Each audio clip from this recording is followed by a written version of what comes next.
And opinions expressed by the guests and contributors on Conklin and Company are not necessarily those of 13 ABC. Now, Conklin and Company continues with Take 3, commentary and analysis from our panel of political contributors. Welcome back, everyone. This Veterans Day, Veterans Weekend edition of Conklin and Company with Ignacio Messina and the Blade. Good to see you, Ignacio. Thanks for coming in, as always. And the return of London Mitchell to the Take 3 panel. It's been a few months, so it's good to have you back. It has. And Glad to be here. Yeah, you bet. And we thank you for your service, Mr. Mitchell, a veteran of the 180th Fighter Wing, many, many years. So I was in the National Guard for almost 24 years. Thanks to you. You know, we're very fortunate to have Colonel Nordhaus in this morning, and it's great to have you back on Conklin and Company as well. All right, Ignacio, let's go back to Tuesday night. Did anybody see, or did you all see, a double-digit win coming for Michael Collins? Well, Michael Collins saw a double-digit win for himself early on in the campaign. He said, you know, I can beat Mike Bell. Before the primary, not a lot of people believed him that he could do it. Then he squeaked past the two better-known, well-known Democrats, and then into the general. He was confident. Of course, Mike Bell was confident too. He didn't think that he was going to lose. Day in and day out, he said, you know, we're going to win this. I'm thinking back to the primary, and I'm wondering if Michael Collins would have won the election, would have even been in the election, had the Democratic Party settled on one candidate. Yeah. Because look at the vote. They almost all came up with about 25% in the primary. So you stop to think. McNamara and Lopez and Collins. Yeah. Well, Collins even admits that it was because of the two of them fighting against each other, he was able to squeak past them and get into the general. So, I mean, I think that's a given at this point. But that's when the real work began for him. And so much credit, I think, goes to his campaign and his supporters. Sure. And you asked if I was surprised. Actually, no, I'm not. I mean, Collins had probably hundreds of signs out there. He had a mystery group from Columbus pouring thousands of dollars into his campaign. There were negative ads on TV against Mike Bell. There were no such ads against Collins. So you create that kind of dynamic in an election. And plus add to the fact that Mike Bell was not going door to door. He was not doing targeted voter contact, which in a low turnout election, election like this, you really need. And so he really wasn't making that effort that the other side was. You saw Mike Collins waving at intersections, banging on doors, doing media appearances, and on TV. Well, you mentioned signage, and I know you can't go to signs as a reflection of what an election will be. But at one particular point, I made a left-hand turn. I drove about 2 miles, and I counted. And I counted 22, at least 22 Collins signs, and I saw one Mike Bell sign. And I don't know if that was a microcosm or what have you, but it just went to the fact that it appeared, London, that Collins had mojo leading up to Tuesday. He really did. And he had some ideas that I think rang well with a lot of the voters. He kept saying over and over again when I was interviewing him, I'm going to hire new, young people to bring fresh ideas into my administration. And he talked about some things that I thought came out of left field, such as making the 3/4% income tax a permanent thing. But I also think the campaign against Mike Bell really began a long time ago. I don't think he was ever able to shake the perceived anger that he sold the property on the east side to the Chinese. Yeah. And that's where the negative ad came in, and that was the outside interest that Mike Collins said he wasn't sure where that money came from or who was paying for that ad, but yeah, it was a group called Toledoans for Working Americans or Working Families, and they still have not been revealed. But I think you're right, London. There was, he couldn't shake that. He also couldn't shake the Senate Bill 5. Early on, he had done exigent circumstances. I think that alone he could have moved past it, but to add Senate Bill 5 support and support for right to work. He drew the ire of all the unions, and with that came all their money for Collins, and it basically became an anybody but Bell campaign for them, and that person became Mike Collins. Would the result have been the same had turnout been better? Because the turnout was nothing short of pathetic when you're talking about 26% of the electorate, and almost 75% choose not to go to the polls. Sure. I mean, I think 4 years ago there were 20,000 more voters than there were on Tuesday night. So it's hard to say. What can we attribute that to? I think, let's play the devil's advocate here. If I label myself a Democrat in a primarily Democratic area, I have no Democrat running for mayor.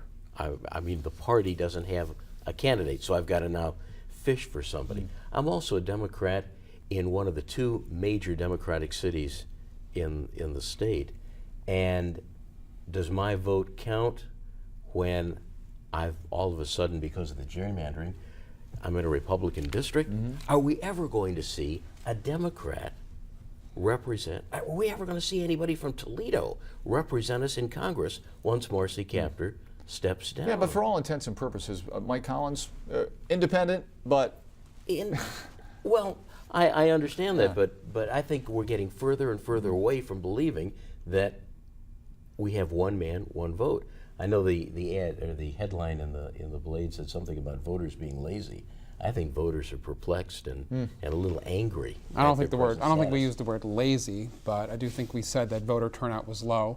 If you look at the map, Mike Bell won the central city and parts of the Old West End and the neighborhood he lives in, and the rest of it, the ring, was for Mike Collins, of really high voter turnout areas traditionally. And those are the areas that, probably Mike Bell needed to get into and concentrate on. Or more of the central city. Even though he won the central city, sure. How many of those central city voters actually went out to vote? Sure, and I'm sure there were discussions whether or not to go negative on Mike Collins. And right now we're doing Friday afternoon or Sunday morning quarterbacking on the election. I'm sure the Bell campaign is doing the same thing, and the Collins campaign, they're just looking forward to transition at this point. Right. And I'd like to see if, in an analysis, if we can determine whether the inner city vote was a turnout for Mike Bell or a turnout for the Toledo Public Schools. And right.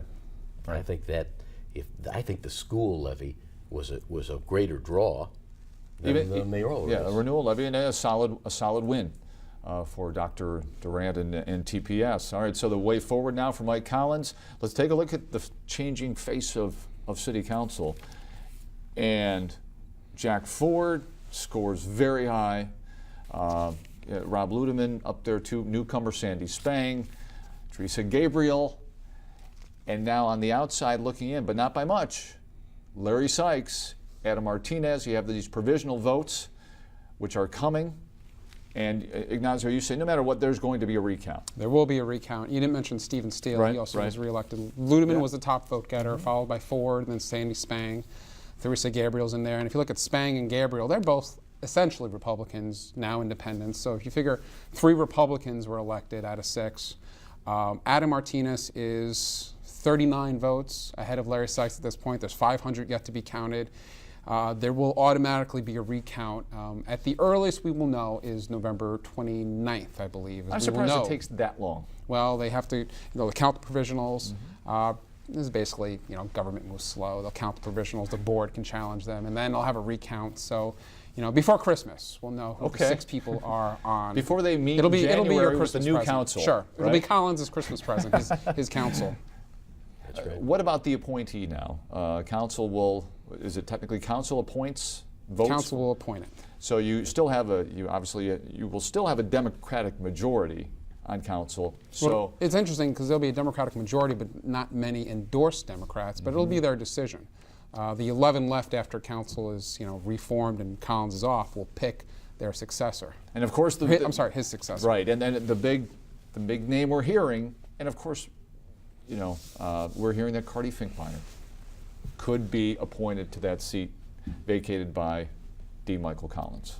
Your reaction to that one? I'm speechless.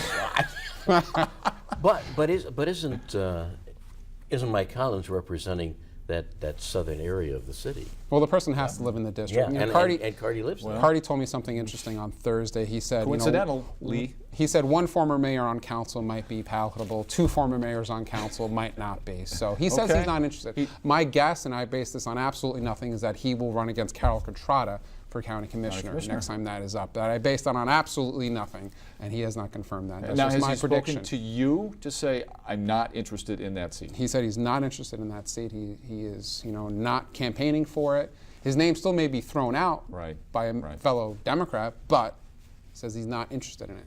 Right. Texas wants Nick Saban. to be their football coach. Nick Saban says he's not interested. Well, Sure. maybe this is a poor analogy. It's a different kind of analogy. But it would certainly be a bizarre situation to see two former mayors. Well, I'm too young to remember when Ford and Finkbeiner were on council together, but apparently it was quite the mix-up. So it'd be fun to cover. It would be very interesting to cover, and it was an interesting Tuesday night. Last words on your thoughts, your impressions Tuesday. I think the voter turnout is embarrassing for the city, regardless of why somebody didn't go out to vote. I think it speaks poorly. I think also that maybe because of that low voter turnout, Mike Collins might want to be really careful about what kind of mandate he thinks he has. All right, you get 8 seconds. I think it'd be interesting to see who Collins puts in for his top cabinet. That's the big question now. All right, Nazio, London, thank you. Make it a great Sunday, everybody.